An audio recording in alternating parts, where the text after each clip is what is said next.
Bapak Wali mengalokasikan anggaran beasiswa untuk mahasiswa perikanan per semester, per tahun itu bisa 50 mahasiswa, dan itu mendorong jumlah mahasiswa kami. Tetapi kan nantinya kan masyarakat yang menikmati kan Pak ya, kembali ke masyarakat. Hanya saja memang persoalan alam lagi-lagi menjadi persoalan besar bagi petambak Pekalongan, Pak. Karena dampak dari printing batik. Pencemaran air itu juga sangat luar biasa. Ya, inilah yang harus diatasi.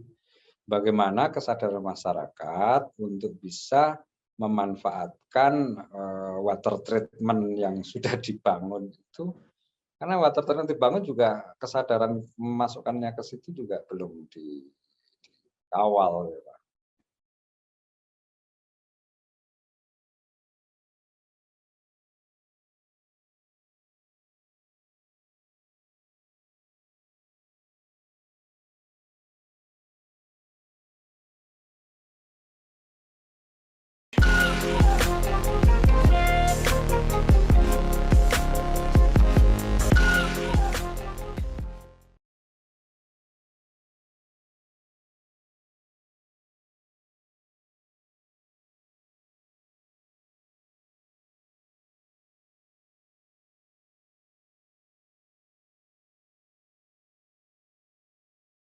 Assalamualaikum warahmatullahi wabarakatuh. Waalaikumsalam warahmatullahi wabarakatuh. Bersama saya Bambang Sadono di channel Inspirasi Jawa Tengah. Mudah-mudahan channel ini bisa selalu memberi inspirasi, memberi motivasi, edukasi, informasi, syukur bisa membantu mencari solusi. Amin, amin. Kami sedang menyiapkan beberapa video untuk ikut Mangayu Bagio Hari Jadi Kota Pekalongan. Iya. Yang akan jatuh pada 1 April. Ya, saya sudah bersama dengan Rektor Universitas Pekalongan, Bapak Suryani SHM Hum. Apa kabar, Pak? Alhamdulillah sehat semua, Bapak. Lancar semuanya. Pekalongan, Kota Pekalongan akan berulang tahun pada tanggal 1 April. Mungkin Pak Rektor bisa menjelaskan apa dasar hukumnya Kota Pekalongan memilih 1 April sebagai hari jadi ini, Pak? Oh iya, ya tentu sekilas saja.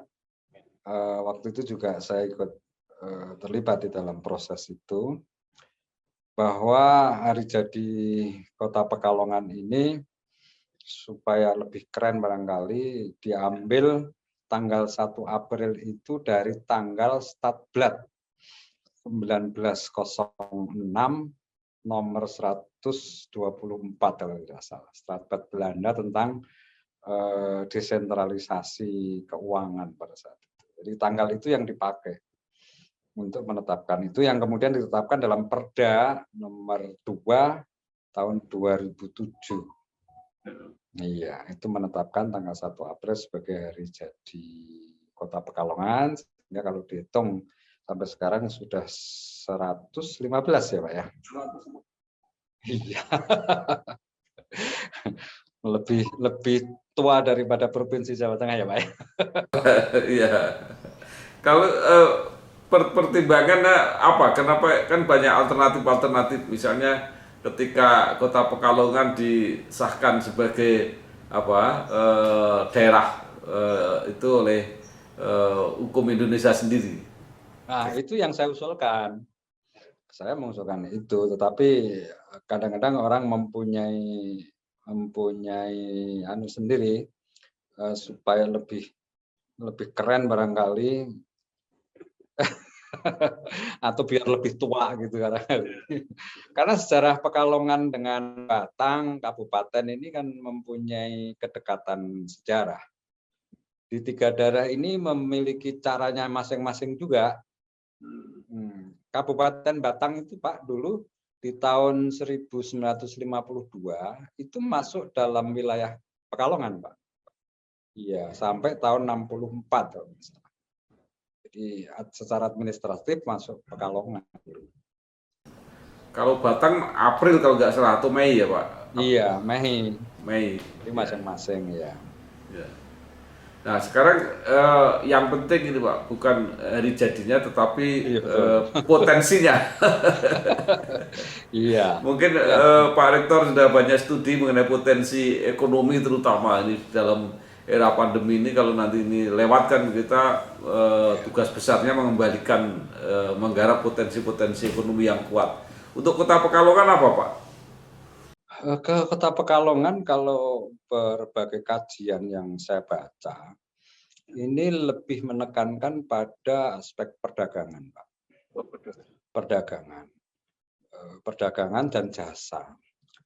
Jadi jasa wisata, hotel itu cukup. Kemudian perdagangan mal-mal juga memang berada di Kota Pekalongan ini. Kalau di industri itu sangat kecil kemungkinannya, untuk industri besar dan menengah itu sangat kecil kemungkinannya, mengingat sumber daya alamnya tidak mendukung, Pak. Kena rob, kena banjir, iya itu sangat tidak mungkin. Apalagi di penyangga kita di Batang sudah ada kawasan industri. Maka pilihan Kota Pekalongan dari dulu sampai sekarang itu benar. Ini sebagai kota jasa dan perdagangan itu saya pikir benar. Termasuk jasa pendidikan tinggi pun juga ada di Kota Pekalongan, walaupun juga mengalami beberapa perguruan tinggi akhirnya pindah lokasi ke Kabupaten Pekalongan gitu. Iya, Yayan kan. Iya, Kak. Ya, alhamdulillah Unikal bertahan, tidak terkena rob, tidak terkena banjir ini Pak. Kita bersyukur ini. Pak, kalau batik, ini kan banyak orang mengatakan identitas Pekalongan itu di batik. Itu Ya, bagaimana posisinya? Batik Pekalongan ya, tetapi tingkat persaingannya cukup ketat dengan Solo dan Jogja, Lasem. Semarang sendiri juga bergeliat. Di sini juga Batang mulai, kemudian Kabupaten Pekalongan, sentra-sentra batik juga cukup kuat di situ, Pak. Jadi tingkat persaingan cukup ketat juga. Tapi juga memang menjadi budaya masyarakat Pekalongan kota untuk batik itu dengan berbagai macam ragam motif dan hasil karyanya ya. Saya kira memang batik masih kuat lah. Kelihatannya kalau batik itu memang apa ya, polanya itu bukan industri besar kelihatannya. Jadi industri mungkin rumahan, mungkin menengah Kecil gitu. Tapi justru itu menjadi apa ya, pembangkit ekonomi kerakyatan mungkin Pak ya. Betul, betul Pak. Jadi memang selama ini serapan tenaga kerja paling tinggi ya di sektor batik. Dan kita juga sudah punya pasarnya yang cukup melegenda juga. Pasar Stono itu cukup kuat. Di Kabupaten Pekalongan membangun yang namanya apa itu di Wirodeso itu.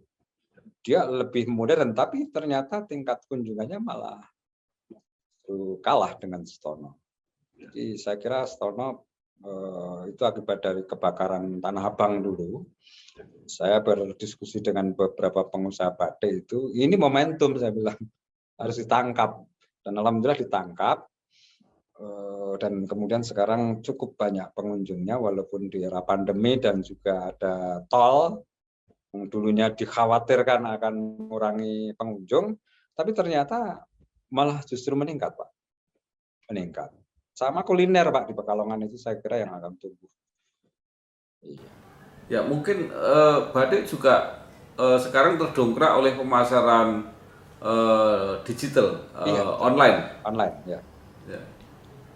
Nah, sekarang pertanyaannya, Universitas Pekalongan kan mempunyai program studi batik. Ya. Dampaknya sudah terasa belum Pak di dalam praktek sehari-hari di masyarakat? Yang pertama Pak, dari sisi dari dulunya mereka buruh, sekarang dia menjadi mandiri. Beberapa alumni kami mandiri dan memproduksi sendiri pada akhirnya. Jadi mereka punya pengetahuan tentang batik dan kemudian dia membuat produk-produk yang juga memiliki kekhasan gitu Pak. Mencari sisi-sisi lain yang belum tergarap itu juga ada kemampuan untuk itu satu. Yang kedua untuk shopping digital tadi, ini juga beberapa dari alumni kita melakukan itu. Ya, itu yang kita rasakan dan sudah kita tetapkan nanti bahwa prodi batik ini nanti harus berkontribusi di mana? Di sisi apanya dari hulu hilirnya batik ini kita akan konsentrasi mungkin di pewarnaan yang alami, kemudian desainnya itu yang akan kita konsentrasikan, termasuk juga digital pemasaran digitalnya mungkin ke situ. Jadi tidak bisa ngambil keseluruhan dari hulu hilirnya gitu Pak, tapi konsentrasikan. Ini saya belajar dari Tesla itu. Jadi yang menarik sebenarnya ini tadi Pak, kreativitas untuk pembaruan, membuat mungkin desain baru, warna-warna baru itu, dan kemudian juga pemasarannya yang baru dengan online. Kalau bisa dua itu aja luar biasa tuh. Luar biasa sudah.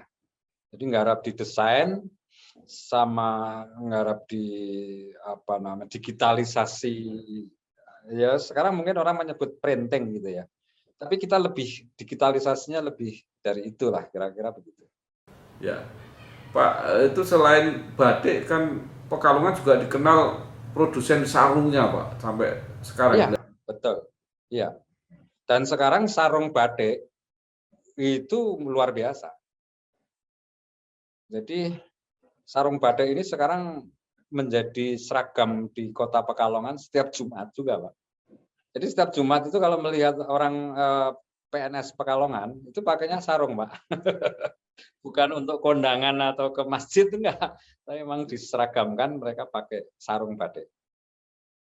Nah, itu mendorong juga pertumbuhan produksi sarung batik itu juga meningkat selain sarung paleka tentunya, tapi juga mengalami penurunan untuk sarung paleka untuk ekspornya.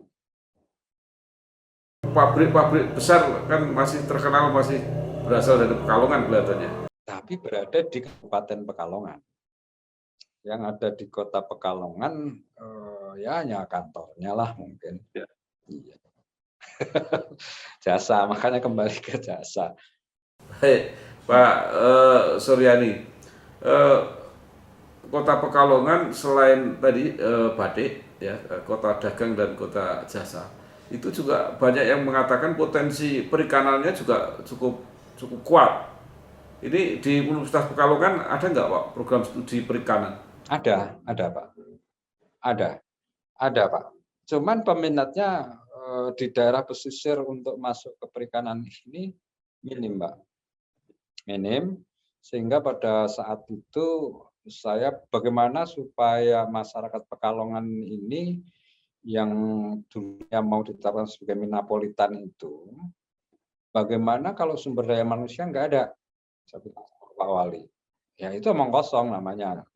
Dan pada akhirnya Pak Wali mengalokasikan anggaran beasiswa untuk mahasiswa perikanan per semester, per tahun itu bisa 50 mahasiswa, dan itu mendorong Pak, mendorong jumlah mahasiswa kami. Tetapi kan nantinya kan masyarakat yang menikmati kan Pak ya, kembali ke masyarakat.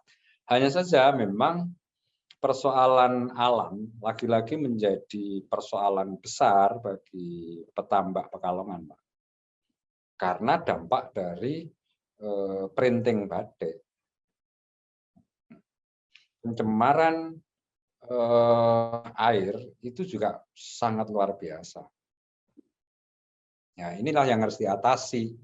Bagaimana kesadaran masyarakat untuk bisa memanfaatkan water treatment yang sudah dibangun itu, karena water treatment dibangun juga kesadaran memasukkannya ke situ juga belum dikawal. Ini problem yang harus diatasi. Pekalongan itu sumber airnya banyak, tetapi tidak bisa dimanfaatkan iya, untuk konsumsi ya maksudnya. Kalau untuk industri masih memungkinkan. Kalau tadi Pak, perikanan bukan yang apa di pantai misalnya, artinya perikanan yang nelayan yang Laut, ke laut gitu. ya, iya, itu Pekalongan semua itu Pak, juragan-juragannya Pak. Cuman tenaganya memang berada dari kabupaten. Tapi juga perlu pembenahan yang lebih optimal terhadap pasar ikan itu, pelabuhan itu, ya tentu harus pembenahan-pembenahan sehingga mereka ini kan juga menjadi sumber pendapatan daerah yang besar. Tapi sekarang larinya justru ada dua, kalau nggak ke padi, ya di tengah laut diambil. Jadi pasar di tengah laut itu sekarang sudah menjadi tren baru, Pak.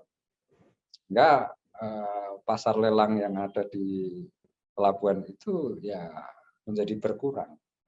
Otomatis pendapatan daerah juga berkurang. Itu karena apa Pak? Apa fasilitasnya kurang memadai gitu atau gimana? Beberapa kali kita melakukan kajian itu, Pak. Ya intinya ditata kelola sih. Karena sudah juga difasilitasi oleh pemerintah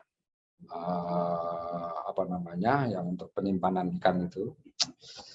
Ya, cold storage itu difasilitasi, ada. Fasilitasnya lengkap Pak sebenarnya. Ya tinggal tata kelolanya aja yang kelola pasarnya lah yang perlu dibenahi. Kalau tidak salah itu Pemkot Pekalongan baru mengajukan untuk pembangunan pelabuhan. Ya. Itu apanya yang mau ditingkatkan gitu? Memindahkan pelabuhan, Pak. Lokasinya digeser, kemudian yang lokasi sekarang ini menjadi daerah wisata. Daerah wisata, katanya sih wisata terbesar di Asia untuk wisata air gitu ya. Nah, tentu itu juga harus melakukan relokasi masyarakat dan beberapa industri perikanan yang ada di daerah setempat. Tentu biaya besar atau harus APBN lah.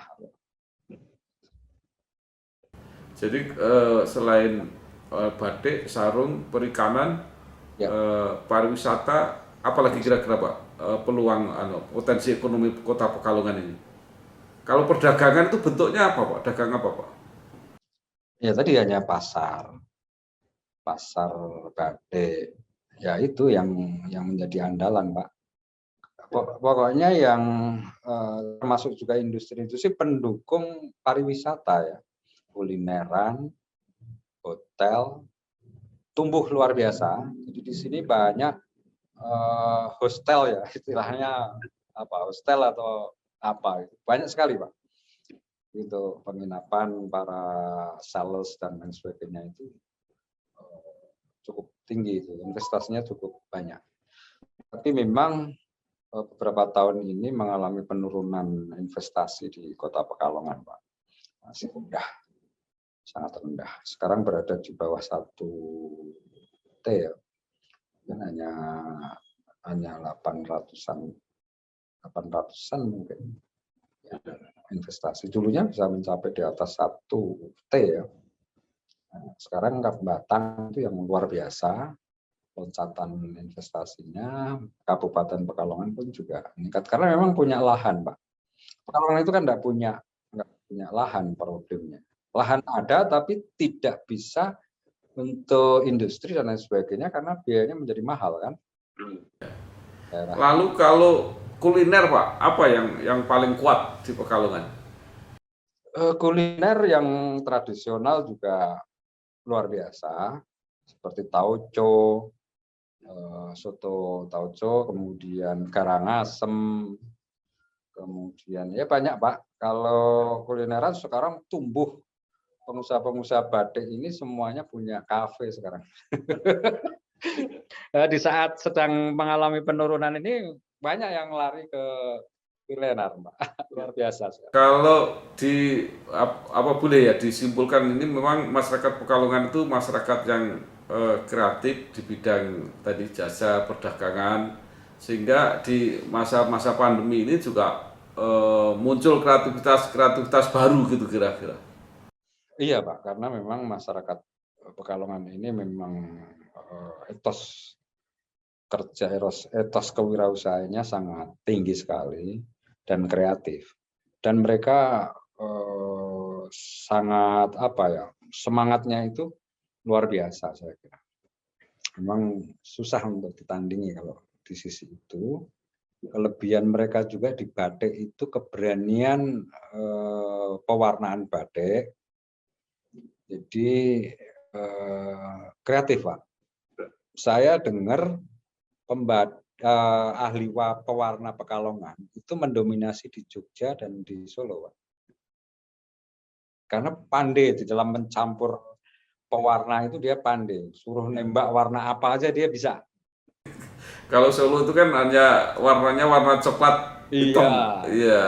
Iya, Kalau di sini campuran Cina, ya, Arab itu bisa beradaptasi. kurang semangat. Iya. Pak Rektor, terakhir mungkin ada saran dalam rangka hari jadi ini untuk mengembangkan potensi ekonomi Kota Pekalongan ke depan, apa saran untuk pemerintah maupun untuk masyarakat? Iya, satu tentu masyarakat ini kan dalam kondisi yang tidak bisa bergerak apa-apa Pak, karena banjir ini 1 bulan tidak surut Pak.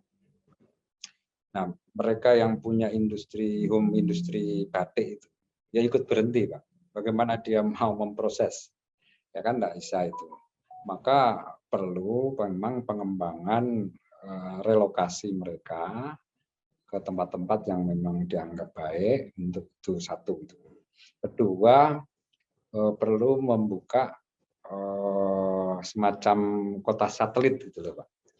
Tapi juga lagi-lagi keterbatasan lahan. Mungkin di exit tol itu juga potensial, tapi memang itu dulu rencana tata ruangnya menjadi jalur hijau ya. Jadi harus dirombak dan nanti akan mengurangi ketahanan pangan kan.